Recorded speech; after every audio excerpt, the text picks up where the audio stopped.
Hello everyone and welcome to today's chat. My name is Trinia and I'm a team member here at Understood. Today we're going to be talking about working memory, and we're thrilled to have Dr. Ellen Braaten joining us. Ellen is the director of the Learning and Emotional Assessment Program at Massachusetts General Hospital and is an associate professor of psychology at Harvard Medical School. Helen is the co-author of Bright Kids Who Can't Keep Up and Straight Talk About Psychological Testing for Kids. Ellen, thanks so much for joining us today. Thank you for having me. Is there anything else you wanted to let our viewers know about you and your background? Well, I am also the co-director of the Clay Center for Young Healthy Minds at Massachusetts General Hospital, which is another online resource for parents, particularly looking at issues related to kids' mental health. Awesome. Thank you, Ellen. And for viewers who are maybe joining us for the first time, I wanted to let you know that we are taking your questions during this chat. So you can just type in your questions in the chat box and we'll get to as many as we can today. But to get us started, Ellen, maybe you can start us off with just like an introduction to working memory. I know a lot of parents might have heard this term brought up in IEP meetings, or they might have maybe read an article about it, but maybe they're just not sure exactly what it means. Can you talk about maybe how it's the same or different from other types of memory, like short-term memory and long-term memory? Sure. Let me even just start by talking about memory in general. So just to sort of set the stage. So memory is very simply our ability to use information from the past in the present. So when you think about that, it's how we use things we've already learned right now to either complete a task or to remember what it is we're supposed to do or to call up some information. And it refers to a number of different kinds of concepts. So if we kind of think of memory as a file cabinet, let's say, we have to think about, so where is the memory stored? Where is that file cabinet to begin with? What room is it in? And then how easily can we retrieve the information? How easily can we find the file? And then what's in the file. So sometimes what we call this in psychology is the ability to encode information, get information into memory, store it, and then retrieve it. So memory isn't just about having something somewhere. We have to be able to first encode it, meaning we have to pay attention to what it is we were supposed to remember, and then we have to store it somewhere in our brain, or if we think about a file cabinet, a particular file, and then when it's time for us to use it, we've got to be able to find it. So short-term memory is the very limited capacity system that allows us to hold on to information for a very short period of time. Sort of like, maybe just like sliding something into a folder for a bit that we might not ever use again. And it's something like when a waiter takes our order, like let's say, the waiter comes and he asks, what drinks would you like? The waiter is encoding that into working memory, but it's not going to stick in long-term memory. That's not something that he needs to remember forever. I mean, unless maybe we're some sort of like famous person who's coming to his table. But long-term memory is the kind of memory that most people think about when they think about memory. It's the information that can be in our memories for years or decades, a lifetime.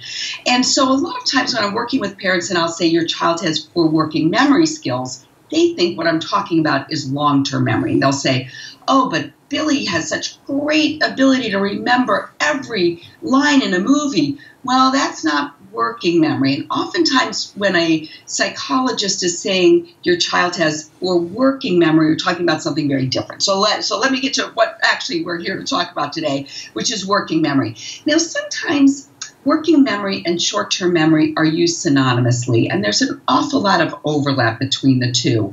Working memory came out of sort of the research on memory, which sort of people realized that short-term memory really it still needs to be worked with, meaning that we don't just put information in there and hold on to it, but usually we have to actively manipulate it. So if we wanted to sort of split hairs, if we really said, we could say short-term memory is just that ability to just remember a string of numbers and repeat it right back. That's very simple short-term memory.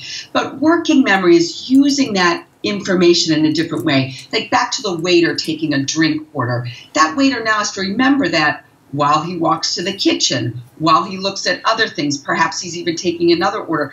That information has to stay in there. So that would be more considered more working memory. So if we're talking about working memory, we're sort of saying short-term memory that has to work a bit. That is a really great intro, and also I love the example about the waiter taking orders. That makes it more real so that people can visualize what this actually looks like. Could you maybe talk about some of the academic skills that kids might need their working memory for, and how, if they have challenges in working memory, how would that impact their schooling ability? Yes, so even using the analogy again about the waiter, well, think about what kids have to do every day when they're on their way into school, when they're on their way out for recess. They have to remember, what is it that I have to be taking care of? What are the sorts of things that I have to remember? So, remembering, for instance, when their mom or dad says, meet me in the car, get your lunch out of the refrigerator, don't forget to pick up the permission slip. I left it on the coffee table, and make sure you close the gate so the dog doesn't get out. Those are like taking drink orders, for example, but they have to now remember all of those things, and that's a good example of just a basic working memory skill. Now, in the classroom, a lot of things depend on working memory. Mental arithmetic, being able to carry out multi-step activities, following any kind of complex instruction. So an instruction that's more than just one line, you're having to remember and think about how you're going to carry out those things while somebody continues to give you instructions when they're complicated. I mean, even things like developing plans, whether it's developing a plan for a math problem that the teacher gave you orally, or developing a plan for how you're going to carry out a project or do a game with your, make up a game, for example, on the playground. Any kinds of activities that require you to organize problem-solving skills depend on working memory. Because if you're organizing something, what are you organizing? Something that you're remembering that you're supposed to be doing. So those are some examples. And then when you think about particular academic skills, reading comprehension is one that is really dependent on working memory. When you think about it, while we're reading, we are putting information into memory, like people's names, where they lived, who they're related to, what they just did. Reading comprehension depends on our ability to remember what we've just read in order to comprehend what we're continuing to read. Yeah, I definitely saw that. I was a former special ed teacher, and I taught an English class, and I definitely noticed, especially, I felt like kids who struggled a lot with the reading process and had to spend a lot of time sounding out all of the different sounds to make the words, and it took them longer to get through maybe a sentence or a paragraph, and by the time they got to the end, they forgot what the beginning was about. And so it was hard to tell the difference between, like, what is a working memory problem and what is just, like, they've been having to focus so hard on the reading task that they've forgotten everything else. Right. And then there's another issue that can come into play there, too, which is just pure attention skills. They were just sort of, reading the words, but actually weren't attending to what it is, or they were, so yeah. And that's where an assessment, a really comprehensive assessment, can help detangle some of those issues. Sometimes it's a little bit of everything. But for kids for whom decoding isn't a problem, oftentimes when they have problems with reading comprehension, very frequently have trouble with either language comprehension or working memory, or both. Mm-hmm. And we actually just had a question come in about the relationship between working memory and ADHD, which you brought up with attention. Can you talk a little bit more about that? Yes, so working memory is one of sort of the hallmark symptoms of ADHD in some ways. It doesn't mean that you can have good working memory and still have ADHD, but many people with ADHD have poor working memory. It's sort of a central feature of ADHD for many people. And I think that working memory is one of those brain systems that's most sensitive to disruption. And again, when you think about when I was explaining working memory earlier, it depends on a lot of things that are tricky for kids with ADHD. One is you have to pay attention to the information to begin with. So if attention is a weakness for you. Sometimes it's not a working memory issue, even though it seems like it is. What it was an attention issue, meaning that the child didn't pay attention to what he was supposed to be remembering in the first place. Then you have to remember that another part of working memory is your ability to sort of organize that information and file it appropriately. Well, kids with ADHD often have trouble with organization skills. And so that even relates not just to their room, but also how they organize information that's coming in. So this is another reason why working memory can be disrupted in kids with ADHD, because maybe they're encoding or paying attention to the information that's getting in there. They don't really know where to file it or how to link it with other information. And that's one of the best ways that we remember things, is by linking it with previous information. And so these are a couple of reasons why working memory can be impaired in kids with ADHD. It's really important to find out if there's a spot within the memory system that's more problematic than others. If it's just pure attention, but actually the organization and retrieval isn't a problem, then you can focus more on attentional strategies. If the attention is pretty good, let's say, there was a attention issue, but the medication has been working, but there's still issues with working memory, you then can sort of strategize about issues related to organizational skills. Mm-hmm. and sort of like executive function of language and memory to help with that. Absolutely.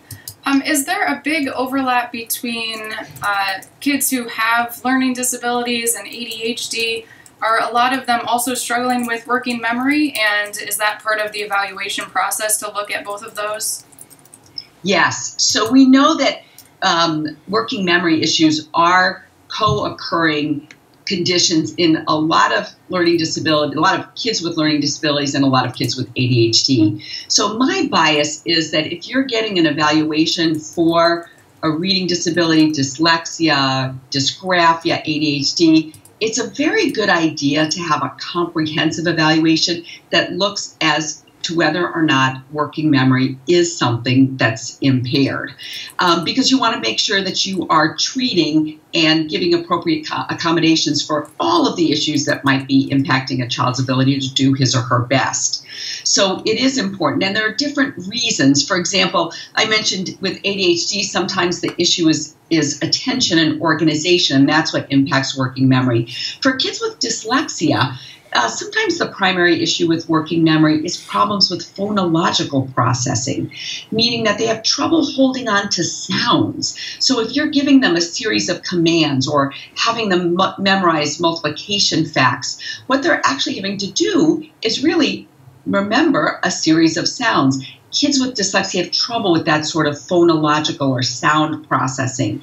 And so that may be why they're struggling in working memory. And so it's a good idea to get a really good handle on where it is in the process for kids. And some of them don't. I mean, this is not something that's universal to all kids with learning and attention issues by any means.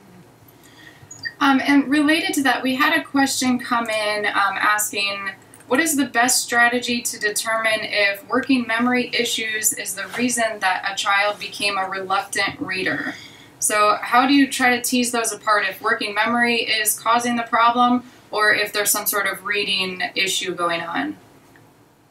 So that really requires a pretty comprehensive evaluation, either done through your local school system, a core evaluation, or privately through a private neuropsychologist or psychologist who specializes in assessing learning disabilities. Because I think that when you're talking about something this complex with a lot of different possible causes, you want to make sure that the evaluator looks at every single possible cause. Is it you mentioned before, comprehension sometimes can just be impaired. Is it just a reading comprehension? Is it reading decoding? Is it working memory? Very rarely is it just working memory. Usually it's working memory and something else. But it can be. I've seen plenty of kids for whom working memory seems to be the primary problem, but more often than not, it co-occurs with something else, like an attention issue, like problems with decoding skills, or like basic language comprehension problems. So you want to make sure that you've got a very comprehensive evaluation that looks at multiple possible determinants. Awesome, thank you. Can you give maybe some strategies that parents can use at home if they know that their kid struggles with working memory? What are some things that parents can do? And we had a question specifically asking what a parent can do for a child who gets easily distracted while cleaning her room. Well, okay. You know, most of us are pretty easily distracted when we're doing something we don't want to do. So that's something to keep in mind. I think in that particular case, I think breaking it down into smaller components is the most important thing, because especially if a child has ADHD and their room is a mess, it seems overwhelming. And so they would oftentimes rather just not start and be considered misbehaving rather than actually doing the work. So in that case, I would break it down into very, very small chunks. That's also another good strategy just in general for working memory.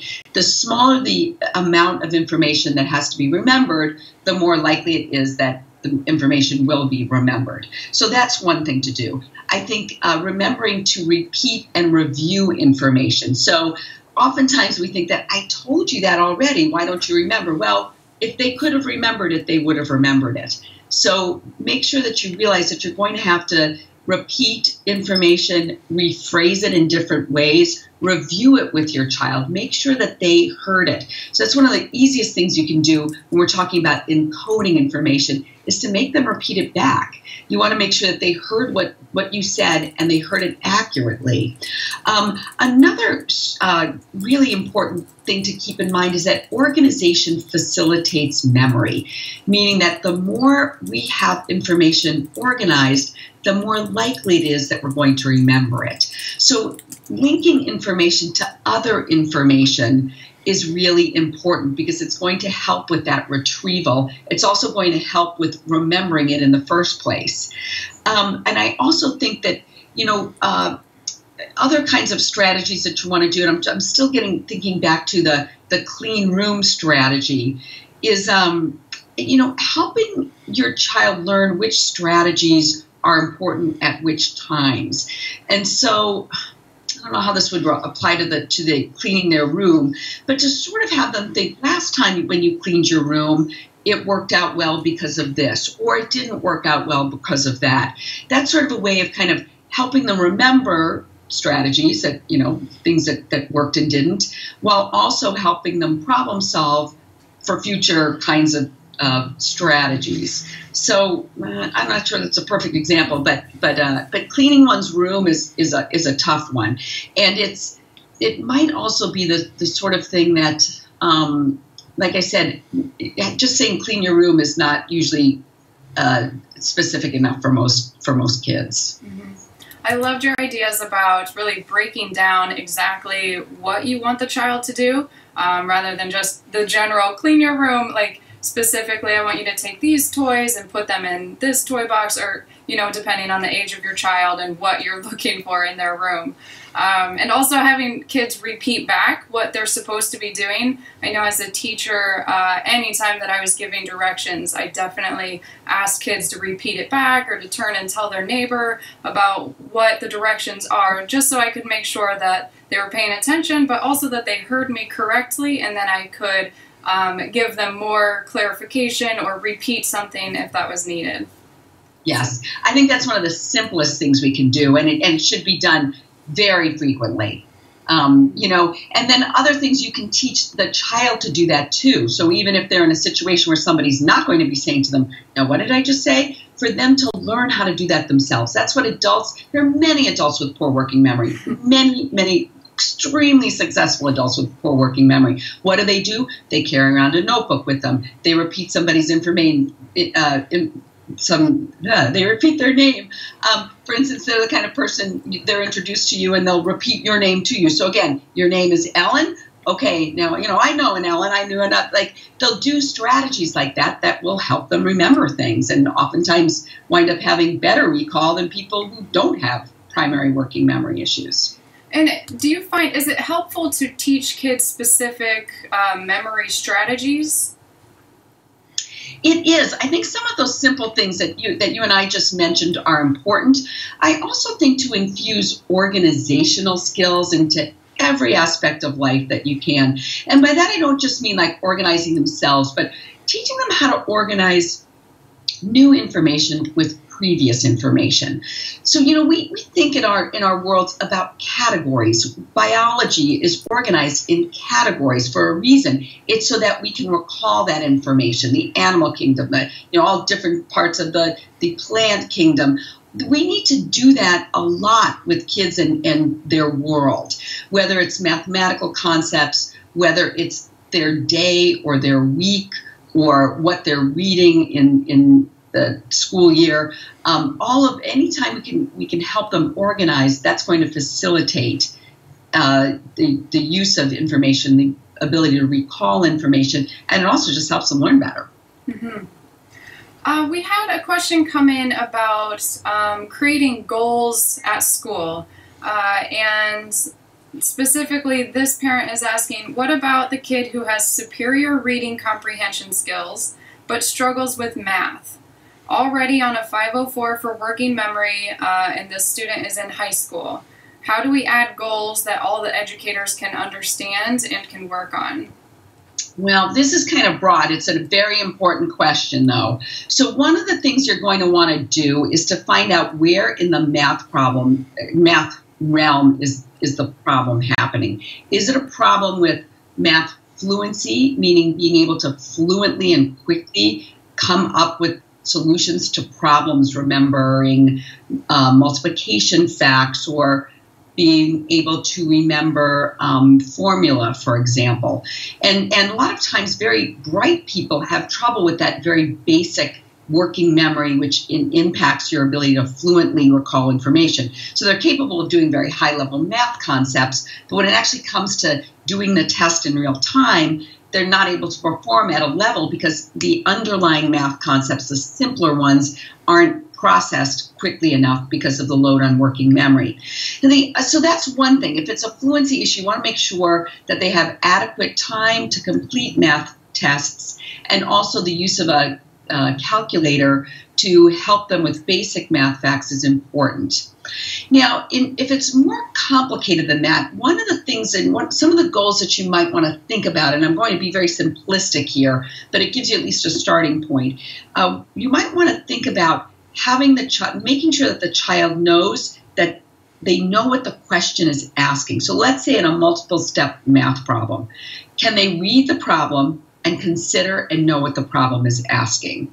They need to know what information can be ignored in the problem, what operations are needed, and the order that those need to happen. Now think about just those few steps that I just quoted in a simple word problem. You have to think about all those things. Working memory is trying to keep track of all those things, and they're doing all those things while simultaneously recalling those basic math facts that might be hard for them to recall.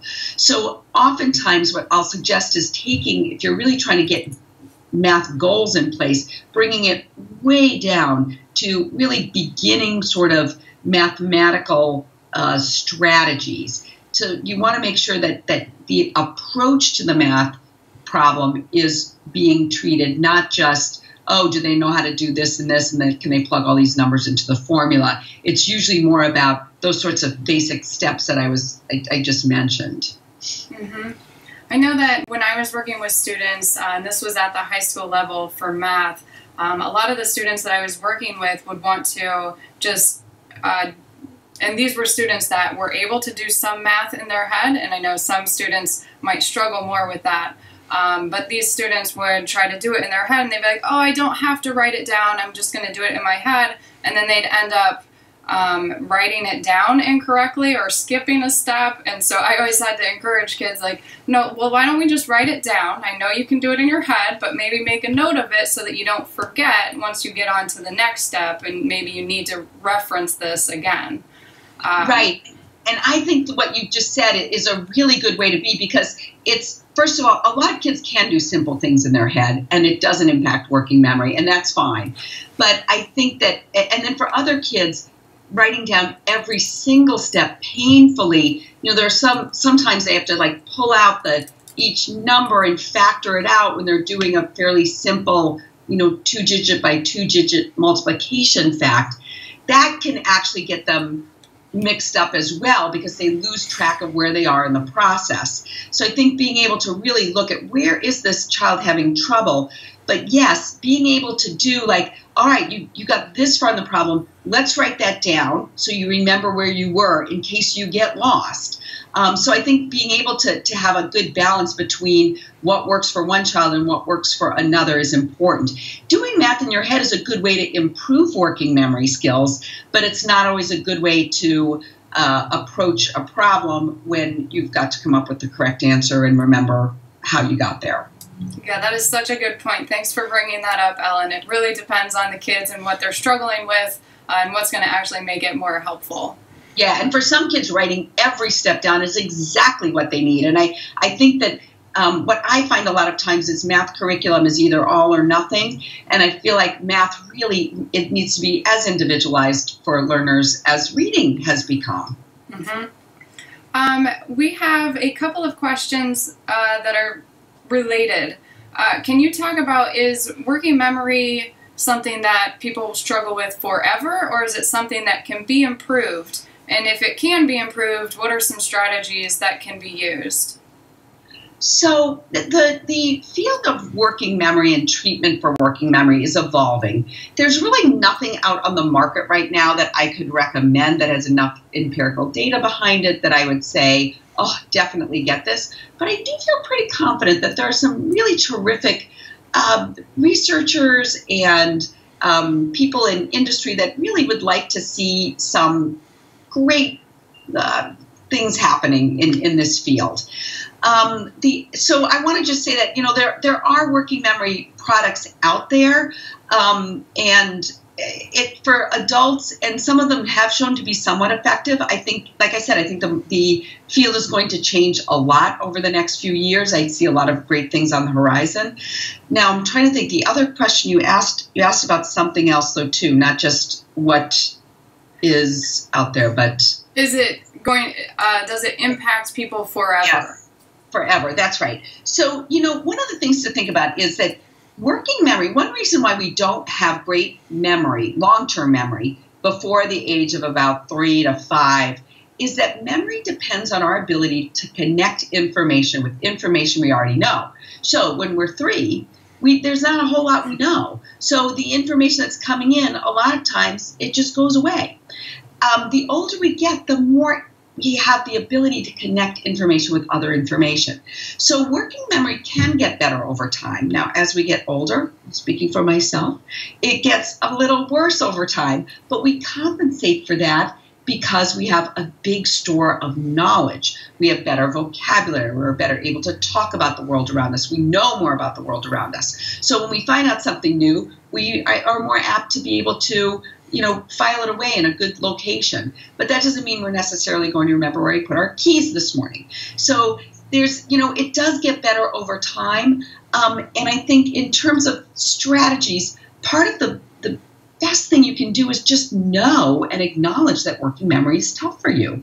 And if so, then you work around it. Like I said, there are a lot of people in very important jobs that have poor working memory. They learn to write things down. They learn to put things on their phone. They learn to make sure that they always have a calendar by their side. So there's nothing wrong with having poor working memory. The difficulty is when you have it and you don't accommodate it. And would you say it's important for parents and teachers to talk to kids about working memory, especially if they know it's something that this kid struggles with? Absolutely. I think that's a great thing to do. I think it's good for kids to know their learning profile, that, you know, I'm good at this, I'm not as good at that, and it's just the way it is. And, you know, I'm going to try and improve the things I'm not as good at, and I'm going to keep trying to improve the things I'm good at. I think that's a great thing for kids to know without making them feel like there's something wrong with them or they've, you know, somehow they're impaired in some sort of way. And a lot of times these things run in families. So oftentimes you can say, oh, you know, you're just like dad or just like mom. You know, I'm the same way, and here's how I did it, and here's how I studied when I was in high school and college, and it worked great for me. So having them know that there are other people like them in their own family can be very helpful. Thanks, Ellen. I think that is all we have time for today. I did see a question come in about phonological awareness or memory, and we talked about that quite a bit at the beginning of the chat. So if you missed that at the beginning of the chat, this chat will be archived on our website later on today, and you can find that at u.org/calendar. And that'll be up within the next 24 hours, so you can go back and view that. You can also view any of our previous chats and look at chats that are coming up in the future. Also, if you had additional questions or you want to find other parents that are struggling with similar things that you are, you can join our community at u.org/community. And a lot of times we have experts that pop in and answer questions as well. But I just want to say thanks, Ellen, for joining us today. This was great. Thanks so much for having me. Awesome. All right, everyone have a great day. Thanks for joining us.